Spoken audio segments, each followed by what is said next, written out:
आप लोगों के बीच उपस्थित हुए हैं एक महत्वपूर्ण जानकारी देने के लिए कि अभी तक हम मैथ और साइंस को लेकर के ही चल रहे थे, लेकिन आज बहुत खुशी की बात है कि हमारे संस्थान के बहुत ही जाने माने टीचर, संस्कृत के बहुत बड़े धुरंधर सुरेंद्र सर जी आज से अपना ऑनलाइन क्लास स्टार्ट कर रहे हैं।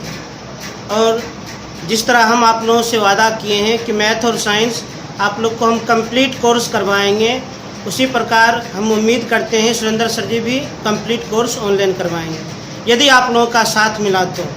क्योंकि आप लोग हैं तब तो हम हैं, आप लोग यदि साथ नहीं दीजिएगा तो फिर मुश्किल हो जाएगा। तो आज के वीडियो में सुरेंद्र सर जी सामने आएंगे और अपना संस्कृत का वीडियो डालेंगे इसी चैनल पर, इसलिए आप लोग ध्यान से पढ़िएगा। संस्कृत भी अब इस चैनल पर पढ़ाई स्टार्ट हो चुकी है। जैसा कि आप लोग अभी देख रहे हैं कि हम मास्क लगाए हुए हैं, ये कोरोना का काल है, इसमें बिना मास्क रहिएगा तो काम नहीं चलेगा। और याद रखिएगा जो होता है साइंस और मैथ तो आपको पढ़ाई हो ही रही थी, और अब साथ में जो होता आपको संस्कृत भी पढ़ाई होगी। संस्कृत में व्याकरण में क्या क्या पूछा जाता है पहले मैं ये आपको बता देता हूँ। जैसा कि पहला टॉपिक का नाम हो गया आपका वर्ण प्रकरण। पहला टॉपिक का नाम हो जाएगा वर्ण प्रकरण।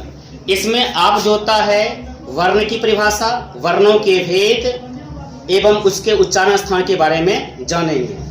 दूसरे टॉपिक का नाम हो जाता है आपका संधि। ये सबसे ज्यादा महत्वपूर्ण टॉपिक है। ये बड़े बड़े जो होता है कंपटीशन की परीक्षा में पूछा जाता है। मुझे तो ऐसा लगता है कि दुनिया की ऐसी कोई परीक्षा नहीं है जिसमें संधि नहीं पूछी जाती हो, अगर हिंदी व्याकरण की या संस्कृत व्याकरण की बात हो। तीसरे टॉपिक की नाम जान लीजिए। तीसरे टॉपिक का नाम अब हो जाता है प्रत्यय आपका जो होता है। ये भी सबसे बेहतरीन एवं लाजवाब टॉपिक है। ये भी जो होता है लगभग में सभी प्रतियोगिता परीक्षा में पूछे जाते हैं। और चौथे टॉपिक का नाम हो जाता है आपका समास अपने आप में कह दीजिए। तो ये चारों टॉपिक बहुत ही महत्वपूर्ण है। और आपके जो होता है बिहार बोर्ड में जो होता है वर्ण प्रकरण 3 नंबर के पूछे जाते हैं, संधि जो होता है 4 नंबर के पूछे जाते हैं, प्रत्यय जो होता है 4 नंबर के पूछे जाते हैं, और समास ये 4 नंबर के पूछे जाते हैं। तो कुल मिला के जोड़ लीजिए अभी भी जो होता है 11 नंबर के पूछे गए हैं। अगले टॉपिक की मैं बात करता हूं। ये टॉपिक आपका जो होता है अनुवाद के लिए बहुत ही सर्वश्रेष्ठ है। लकार एवं धातु रूप की बात करें तो ये भी 3 नंबर को पूछा जाता है। बिहार बोर्ड में ये भी 3 नंबर पूछा जाता है। और उसके बाद जो होता है शब्द रूप की बात करते हैं। शब्द रूप जिसको हम लोग सुबंत प्रकरण भी कहते हैं। इसमें संस्कृत में 7 विभक्तियों की बात होती है। प्रथमा, द्वितीया, तृतीया, चतुर्थी, पंचमी, षष्ठी और सप्तमी। इसके आगे जो होता है कारक प्रकरण जो कि बिहार बोर्ड में जो होता है 4 नंबर की पूछी जाती है। हाँ, याद रखिएगा सुबंत शब्द रूप या सुबंत प्रकरण ये भी जो होता है 2 नंबर के पूछे जाते हैं। 8वां टॉपिक जो होता है आपका उपसर्ग जो होता है ये भी जो होता है 2 नंबर की पूछे जाते हैं। कुल मिला के मैंने आपको 8 टॉपिक जो होता भी लिखाया है। पहला टॉपिक है वर्ण प्रकरण जो कि बिहार बोर्ड में 3 नंबर पूछा जाता है। दूसरा टॉपिक संधि है जो 4 नंबर पूछा जाता है। 9वां टॉपिक का नाम जो होता है लिंग हो जाता है। लिंग एक बहुत छोटा सा टॉपिक है और याद रखिएगा जो होता है लिंग की भी जानकारी बहुत जरूरी है। यदि आपके लिंग की जानकारी नहीं होगी तो फिर जो अनुवाद बनाते समय आप थोड़ा बहुत जोता शुद्ध कर पाइएगा। जोता 10वां चैप्टर में जोता आ जाता है वचन एवं पुरुष। जिस प्रकार लिंग जो होता है छोटा टॉपिक है, ठीक उसी प्रकार जो होता है वचन एवं पुरुष भी छोटा सा टॉपिक है। तो हम इसमें सबसे पहले क्या करेंगे, आपका टॉपिक जो स्टार्ट करेंगे, ये टॉपिक स्टार्ट करेंगे वर्ण प्रकरण। और ये तमाम 10 जो लिखे गए जो टॉपिक से हैं ये आपके व्याकरण के टॉपिक से हैं। आपके बुक के टॉपिक अलग है। आपके बुक में क्या क्या होंगे ये भी बता देता हूं मैं। आपका बुक का नाम पहले पीयूषम हो जाता है। संस्कृत का नाम जो होता है पीयूषम है। इसमें जो होता है कुल 14 पाठ हैं। इसमें जो होता है कुल 14 पाठ हैं। आपके संस्कृत बुक में जो होता है कुल पाठ जो हैं, कुल पाठ 14 हैं। कुल पाठ 14 हैं। इसको 3 भागों में बांटा गया है। पहले भाग को जो होता है आप कह सकते हैं पदात्मक बोला गया, पदात्मक। दूसरे भाग को गद्यात्मक बोला गया है, गद्यात्मक। इसी गद्यात्मक में जो होता है 2 भाग हो जाते हैं। इसी गद्यात्मक में 2 भाग हो जाते हैं। एक भाग को आप बोलिएगा कथात्मक बोलिएगा, कथात्मक बोलिएगा, और दूसरे भाग को निबंधात्मक बोलिएगा, निबंधात्मक बोलिएगा। तो पदात्मक पाठ, ये सभी टॉपिक्स जो होता है 1 से 10 तक जो लिखे हैं व्याकरण के हैं। इसको जो होता है थोड़ा कॉपी में लिख लीजिए, ताकि मैं आगे जब चर्चा करूंगा तो आपको टॉपिक बाय टॉपिक जो होता है याद रहेगा।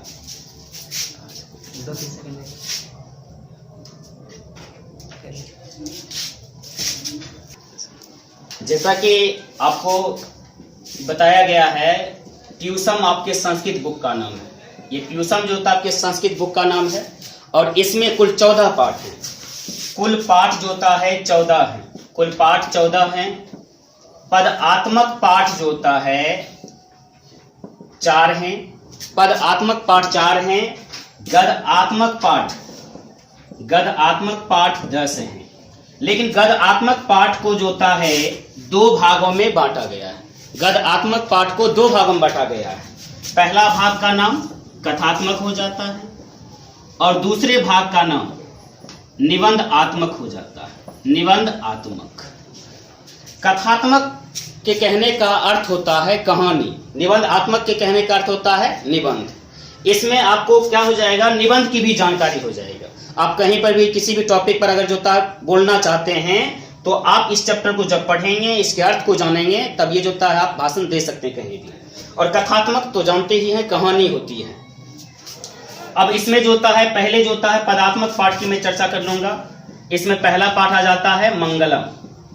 मंगलम इसमें जो होता है कुल मंत्रों की संख्या जो होता है, कुल मंत्रों की संख्या 5 है। कुल मंत्रों की संख्या 5 है। कहने का मतलब जो होता है कुल श्लोक 5 हैं, कुल श्लोक 5 हैं। और दूसरे पाठ का नाम हो जाता है इसमें भारत महिमा।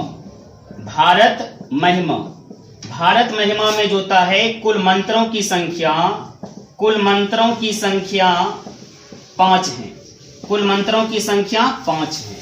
और तीसरा जो पदात्मक पाठ होता है वह आपका होता है मंदाकिनी वर्णनम। मंदाकिनी वर्णनम हो जाता है, मंदाकिनी वर्णनम, जिसमें कुल मंत्रों की संख्या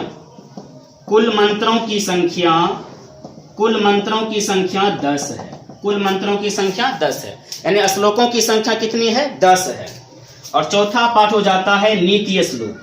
नीति श्लोक, नीति श्लोक, इसमें कुल मंत्रों की संख्या 10 है। कुल मंत्रों की संख्या 10 है। ये नीति श्लोक, तमाम नीति श्लोक यदि आप याद कर लेते हैं तो कभी भी किसी भी बुजुर्ग व्यक्ति के साथ शेयर करेंगे तो बुजुर्ग व्यक्ति जो आपको काफी मान्यता देंगे। इन सारे टॉपिक्स को आप तेजी से लिख लें, ताकि मैं जब आगे पढ़ाऊंगा तो ये सारे जो होता है आपके काम आएंगे।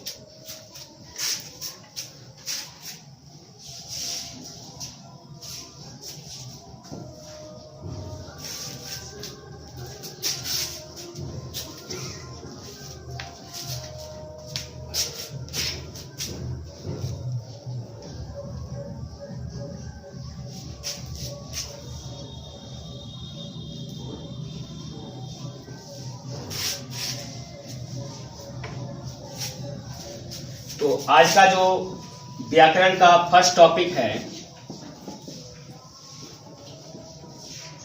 वह है वर्ण प्रकरण।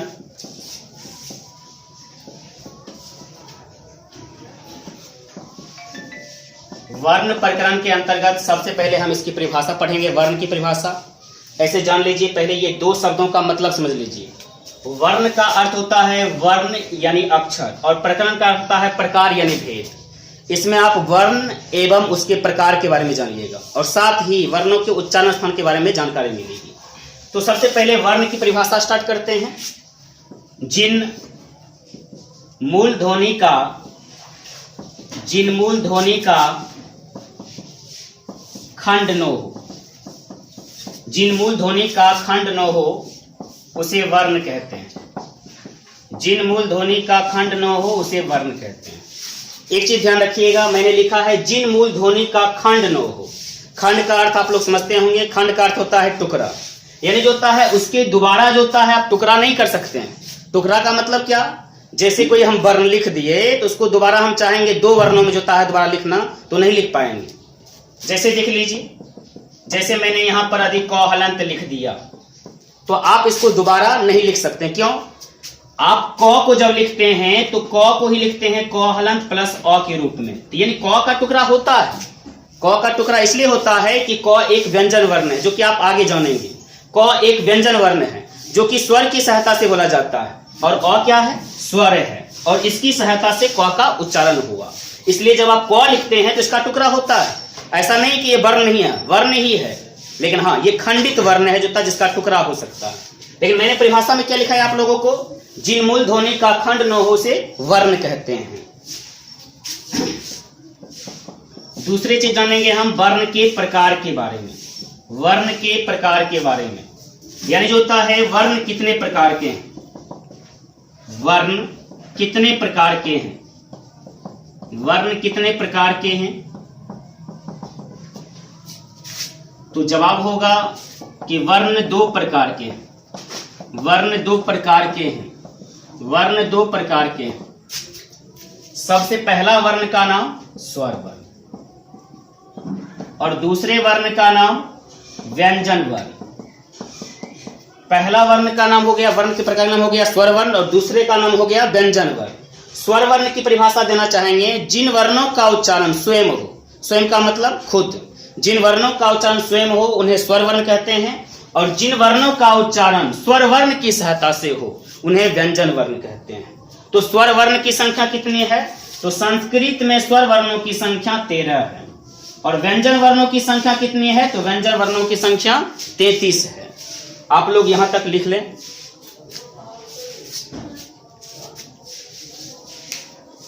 छोड़ देखिए,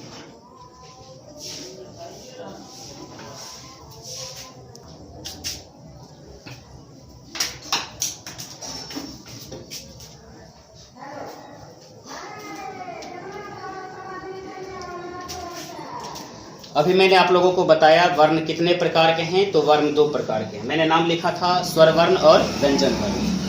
अब देख लीजिए, पहला जो होता है, पहला जो स्वर वर्ण होता है उसकी परिभाषा में बोल देता हूं। जिन वर्णों का उच्चारण स्वयं हो, स्वयं का मतलब खुद हो, किसी और वर्ण की सहायता लेना नहीं पड़े उसे, तो उसे हम कहेंगे स्वर वर्ण। तो जिन वर्णों का उच्चारण स्वयं हो उन्हें स्वर वर्ण कहते हैं, उन्हें स्वर वर्ण कहते हैं। थोड़ा सा इस पे ध्यान रखना पड़ेगा आप लोगों को, इस स्वयं वर्ड पे जो होता है, क्योंकि जिन वर्णों का उच्चारण स्वयं हो, जिन वर्णों का उच्चारण स्वयं हो उन्हें स्वर वर्ण कहते हैं। जिन जिन वर्णों का उच्चारण स्वयं हो उन्हें स्वर वर्ण कहते हैं।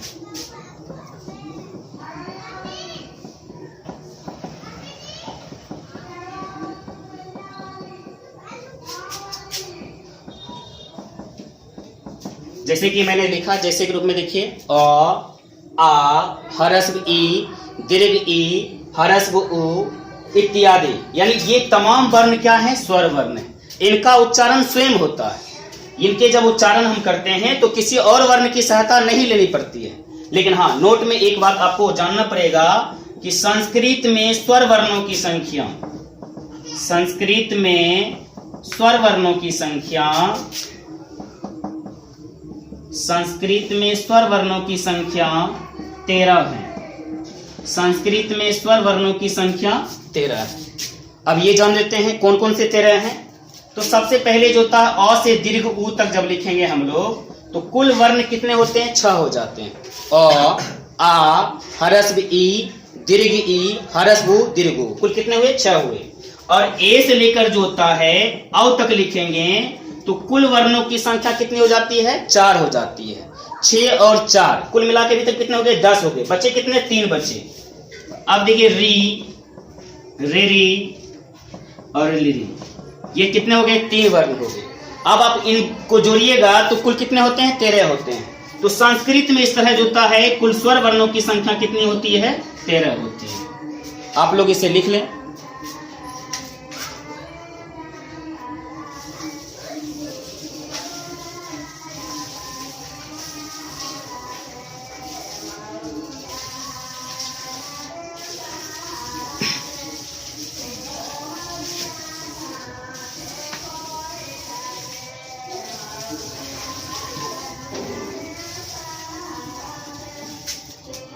अब देखिए आप लोग पढ़ेंगे स्वर वर्ण के भेद। स्वर वर्ण के भेद जिस तरह आप लोगों ने पढ़ा वर्णों के भेद, ठीक उसी प्रकार स्वर वर्ण के भेद पढ़ेंगे। हाँ, स्वर वर्ण के जो होता है 3 भेद होते हैं। ऐसे आप कहिएगा संख्या की दृष्टिकोण से तो स्वर वर्ण के 2 ही भेद हैं, लेकिन ऐसे में स्वर वर्ण की सामान्यता जो होता है 3 भेद है। तो प्रश्न हो गया आपका स्वर वर्ण के कितने भेद हैं?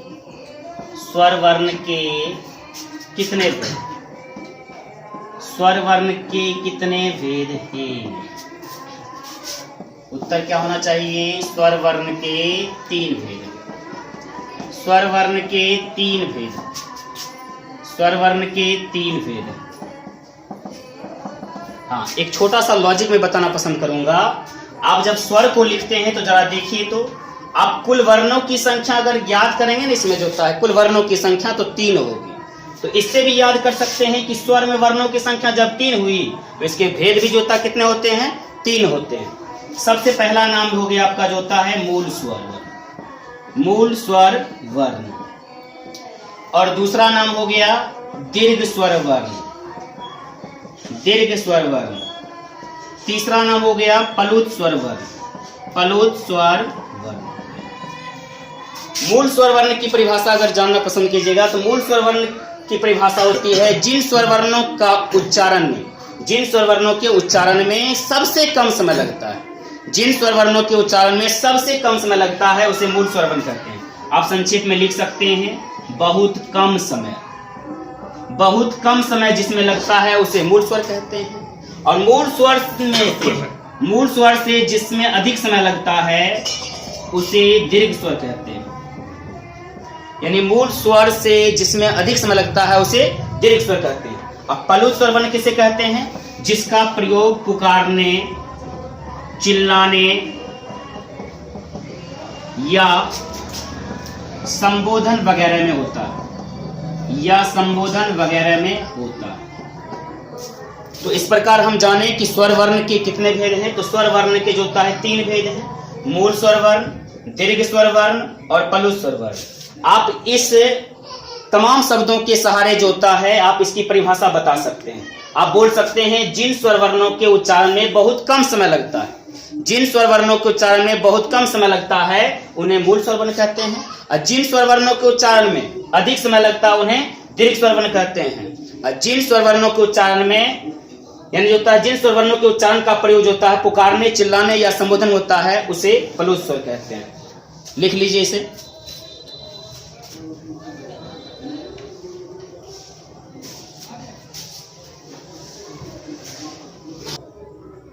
आप लोगों को प्रेम सर के द्वारा बताया गया था कि प्रेम सर की क्लास जो होता है 2 बजे होगी, लेकिन प्रेम सर के स्थान पे मैं खुद क्लास ले रहा हूँ।